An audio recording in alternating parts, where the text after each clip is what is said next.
India एक spiritual और faith based society है और यहाँ पर हमेशा से ही आध्यात्म की बातें चलती रही हैं।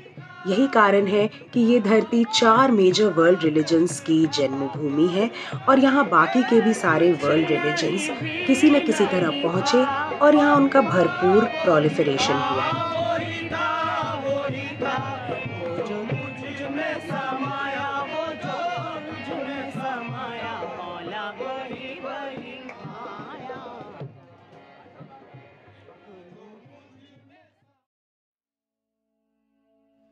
नमस्कार दोस्तों, मैं हूं डॉक्टर विजेता और आप मुझे डॉक्टर वी विजेता या विजी बुला सकते हैं। वेलकम टू माय चैनल मस्त कलंदर। और आज मैं आपको लेके आई हूं एक बहुत ही खूबसूरत सफ़र में दिल्ली के निज़ामुद्दीन दरगाह पर।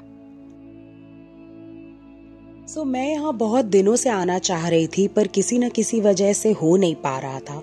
फाइनली एक दिन लोधी रोड के इंडिया इंटरनेशनल सेंटर में एक कॉन्फ्रेंस के लिए आई, तब बिना रियली प्लान किए मैं यहाँ पहुंची। दरगाह तक पहुंचने का रास्ता तंग है और दोनों तरफ तरह तरह की दुकानें लगी हुई हैं। यहाँ से गुजरते हुए मैं आपको कुछ बातें बता दूं। बर्र-ए-सगीर में कई धर्मों के बड़े बड़े संत महात्माओं ने या तो जन्म लिया या फिर ये उनकी कर्म भूमि रही और कई धर्मों के मेजर ब्रांचेस यहाँ पर खिले और फूले फले। इसी तरह इस्लाम के अंदर एक mistake belief and practice system है सूफिज्म, और उसमें से का एक ब्रांच है जिसे चिश्ती ऑर्डर या तरीका कहा जाता है। चिश्ती सूफिज्म का सबसे बड़ा मैसेज है love for all, tolerance and openness, और हिंदुस्तान चिश्तिया सूफिज्म का एक बड़ा सेंटर रहा है। यहाँ चिश्ती ऑर्डर के बड़े बड़े संत हुए, जिनमें से एक बड़ी शख्सियत अजमेर के ख्वाजा मोइनुद्दीन चिश्ती हैं और दूसरे दिल्ली के हजरत निजामुद्दीन औलिया। हजरत निजामुद्दीन औलिया का जन्म सन 1238 में बदायूं में हुआ और इनको महबूबे इलाही भी कहा जाता है। इन्होंने पंजाब में बाबा फरीद से तालीम हासिल करने के बाद दिल्ली में अपना खानका बसाया। यहाँ से वे अपने स्पिरिचुअल फिलॉसफी का प्रचार करते और कहते हैं कि वे करिश्मे दिखाकर लोगों की मुरादें पूरी किया करते थे। जब मैं दरगाह कॉम्प्लेक्स के अंदर आई तो देखा कि हर बार से कुछ ज्यादा ही भीड़ थी और बलून्स, ग्लिटर स्ट्रिंग्स और फूलों से पूरे एरिया को सजाया गया था। लग रहा था कि कोई खास दिन है। आगे पहुंची तो बाबा के दरगाह के ऊपर हैप्पी बर्थडे के बलून्स लगे हुए थे और बहुत ही खूबसूरत समा चल रहा था। तो कव्वाली, जो हमारे साउथ एशिया का एक बहुत ही पसंदीदा म्यूजिकल जॉनरा है, उसकी शुरुआत यहीं पर इसी स्पॉट से आमिर खुसरो ने की थी।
आमिर खुसरो का रिलेशन अपने गुरु से बहुत ही गहरा था और बाबा के जाने के बाद उन्होंने संसार त्याग दिया।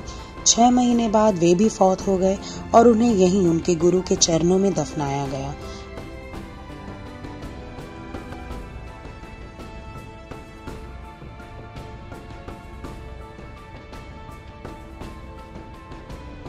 और ये है हजरत निजामुद्दीन का मज़ार, जिसपे हर दिन हजारों लोग जियारत करने के लिए आते हैं। मकबरा अपने आप में भी काफ़ी खूबसूरत है, लेकिन उस पर किसी का ध्यान ही नहीं जाता और लोग सिर्फ दुआएं करने के लिए यहाँ आते हैं।